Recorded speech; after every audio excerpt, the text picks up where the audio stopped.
Let's go Dolphins! What if I told you that a single decision made by the Baltimore Ravens, yes, the Ravens, could completely reshape the Miami Dolphins offense in 2026 and finally solve one of the most frustrating and neglected gaps in our roster? A move so unexpected, so shocking, that it may have quietly given the Dolphins the golden opportunity we've been begging for. No, we're not talking about the playoffs. We're not talking about the latest Tua saga. This is bigger. We're talking about a player who could change the game and become Tua's new best friend on the field, and nobody's talking about it yet. Let's take a deep dive into a name that could become one of the most important additions of the entire offseason, someone who could be the missing piece to unlock the full potential of Mike McDaniel's explosive offense. You won't want to miss this, because by the end of this video, you'll be yelling "sign him now," or wondering how the Dolphins could have let this opportunity slip away. But before revealing all the details, if you're a true Dolphins fan, tired of stopgap solutions and want to see the team finally invest in a long-term offensive weapon,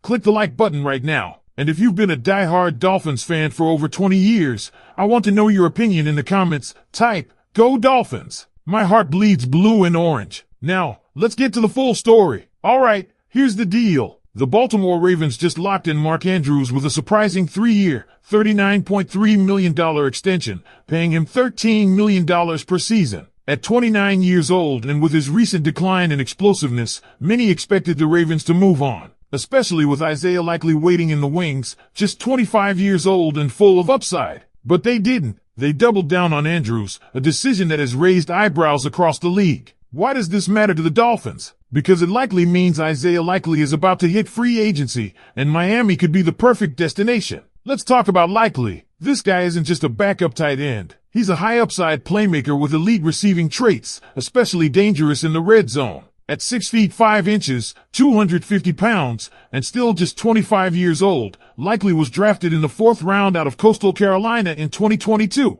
In his first 3 seasons, he logged 3, 5, and 6 touchdowns respectively. While he hasn't found the end zone yet this season, let's not forget, he's been playing behind Mark Andrews, and that's limited his snaps and his targets. But what if he were given the T1 role in Miami's offense? What if Mike McDaniel had a young, athletic tight end with room to grow and no one standing in his way? The possibilities are mouth-watering. Now let's talk dollars. Spotrac projects Likely's next deal to be in the range of 4 years, $40.4 million.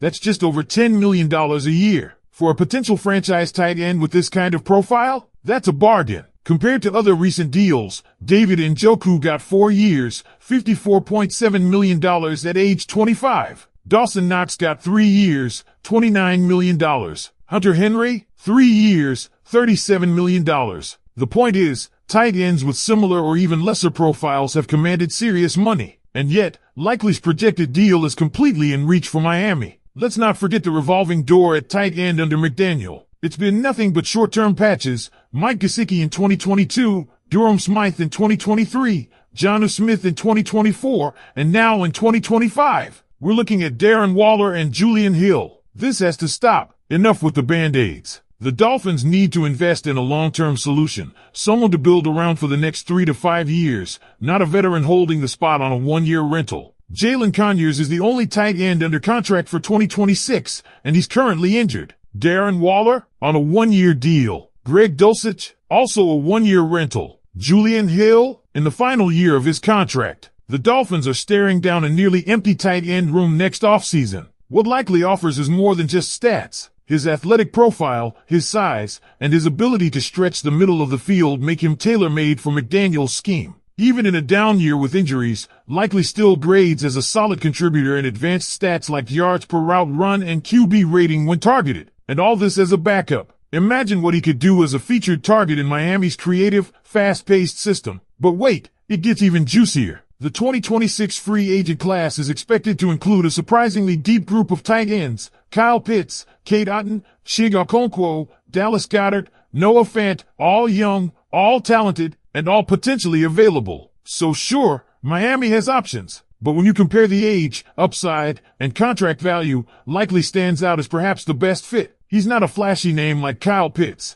but he could be more cost-effective, and he fits the exact profile Miami needs: young, athletic, and ready to take on a starting role. Now, some might argue Miami could just draft a tight end instead. Fair point. There are some intriguing names in the upcoming draft like Kenyon Sutty from Oregon, Max Clare from Ohio State, and Michael Trigg from Baylor. Miami holds 5 top 100 picks, 1 in the first round, 1 in the second, and 3 in the third. If they want to go young and cheap, the draft is a route. But let's be honest, rookie tight ends rarely produce right away, and we've seen the value of experience at this position. A free agent likely gives you production, reliability, and upside all in one package. Because when you really stop and think about it, the Dolphins are at a crossroads with this roster. Mike McDaniel's offense is dynamic, built on speed and misdirection, but one glaring hole remains: no consistent weapon at tight end to truly threaten the seams or demand attention in the red zone. Isaiah likely could be that guy. We've seen glimpses of what a capable tight end can do in this offense. Remember Darren Waller's explosion in the games he was healthy? 3 touchdowns in just 2 weeks against the Panthers and Jets? That wasn't a fluke. That was the system highlighting what a tight end can offer when used properly. And here's what's critical. This isn't just about having a good tight end. It's about building offensive balance. You can't always count on Tyreek Hill and Jalen Waddle to carry the entire load.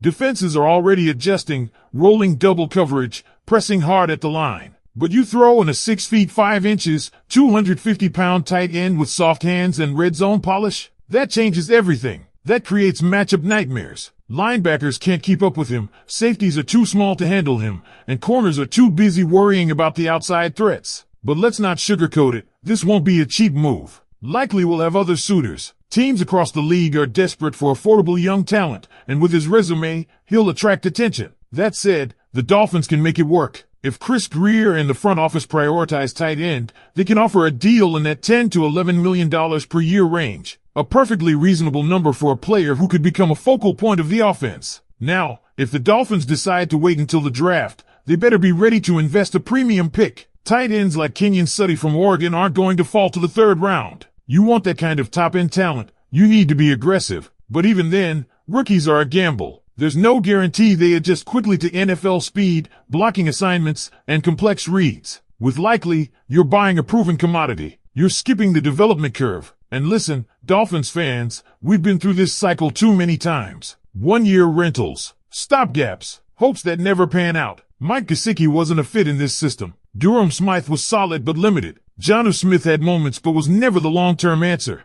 Darren Waller brought excitement, but injuries derailed that spark. Julian Hill is a depth piece. Jalen Conyers, as promising as he might be, is injured and unproven. The tight end room has been an ongoing issue, and this front office needs to stop patching it with duct tape and start laying bricks. Imagine a future where Tua Tagovailoa drops back with Tyreek on one side, Waddle on the other, a chain in the backfield, and Isaiah likely working the middle. That kind of offense forces defenses to make impossible choices. And if Tua continues to develop his rhythm passing, especially in the short to intermediate range, a weapon likely becomes a safety valve, a chain mover, and a touchdown magnet. There's another angle too. If McDaniel stays as head coach, which, barring a disaster, seems likely, this offense isn't going to change. It's going to need versatile, athletic playmakers who can operate in space and exploit mismatches. Likely fits that mold better than most tight ends in the league. But even if McDaniel were to leave in the next couple of seasons, having a foundational piece like likely still makes sense. Every offensive coordinator wants a reliable tight end. It's a universal asset,